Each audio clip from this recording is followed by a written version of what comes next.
Hi everyone. Today I want to tell you a little bit of a story about a festival in England. You know what the English summertime is like. We went to a thing called Pub in the Park in Marlow and it was raining. It rained really heavily. And we were wondering what to eat, and we saw these different stalls and we were disappointed with the food we were getting. It was like a really tiny portion for a lot of money.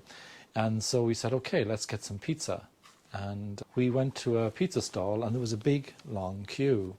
I asked my family to go in under a tent, and I just had an umbrella luckily, and I had rain gear, and I waited in the queue, and I was waiting for quite a while. I was getting a bit impatient, but I was also kind of enjoying the mindfulness of just being in a queue and just observing and watching the world go by and so on.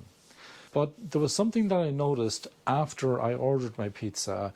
I was able to observe the business of the pizza stall from a different perspective. And what I noticed was that the person who was taking the orders was really taking his time taking the orders. He was being careful that he took the right order, that he understood what the person was ordering. Then he was checking how is the person getting on with rolling the dough. That dough is being passed on to another person where the dough is already flattened and they put the sauce on and they add the cheese and the ingredients and so on. And then the next step in the process was the dough with the sauce and the ingredients on top. The pre-cooked pizza, if you like, was put on a kind of a tray and then taken by another person and put into the pizza oven, which was an old-fashioned wood-burn pizza oven. And then the pizzas, when they were cooked, they were taken out and put onto another area where a lady was checking the original order, boxing them if there was a batch of 4 pizzas with different styles. She was then checking with the guy who originally took the order. So they were checking not only when the order was taken, but again when the order was being delivered. So there were no mistakes. I observed no mistakes being made in the orders.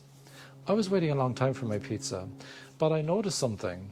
That they weren't overloading themselves because they were taking their time taking the orders. They slowed down the arrival rate of orders coming to the pizza stall.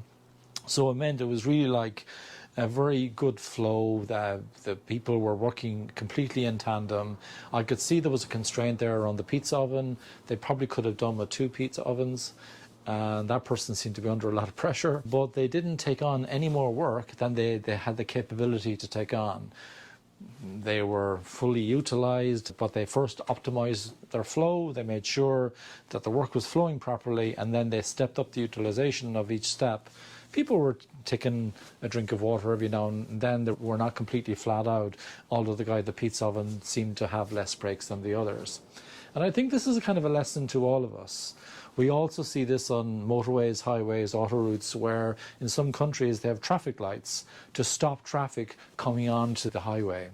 And the reason that they do that is not to just be a nuisance to us, but actually to control the arrival rate of new cars coming onto the highway so that there is optimum flow of traffic going through the highway.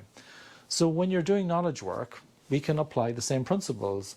Don't take on more work than the capability that you have in your team or in your team of teams. Look at the throughput. How many pizzas is the team delivering? How many items of knowledge work is your team delivering? You do complex work, so you're using your brain. It's not as smooth. The utilization won't be as high because the work isn't as obvious. There are peculiarities with your work, but you can still observe what is the throughput of our team or team of teams, and then that might dictate how much work might come in. A little bit of a health warning with that. Sometimes there's a lot of noise, particularly in knowledge work, and so there's different types of projects that come in, and so people might say actually throughput is too noisy because there's different types of project going on. But you can maybe lift up the time horizon to maybe months or quarters or even semesters or years and look at this time last year, this quarter last year, how many of these types of projects or product development initiatives do we take in? So that will tell us probably what our capability is for this time, unless we've made some improvements in the meantime. So that's my little nugget for you today. Keep an eye on your flow. Also talk to the people who are involved in the process and find out what might be frustrating them, because if you overplay flow metrics, if you overplay throughput and cycle time, how long things take, what can happen is if the process is not really within the control of the team or the team of teams, they might get a bit frustrated. Even if we tell them that we don't really, it's not your fault and all that kind of, even if we tell, they still feel a little bit guilty sometimes. The human factors kick in. So just be careful that you also ask people, what can we we do to try and make this better? Are there some things out of your control that maybe we can help you with? And executives, that's really where they can step in. They need to walk around, listen to teams, ask people what's really going on, and really be humble and help teams to improve the system within which they operate. That's my nugget for you today. Have a great day.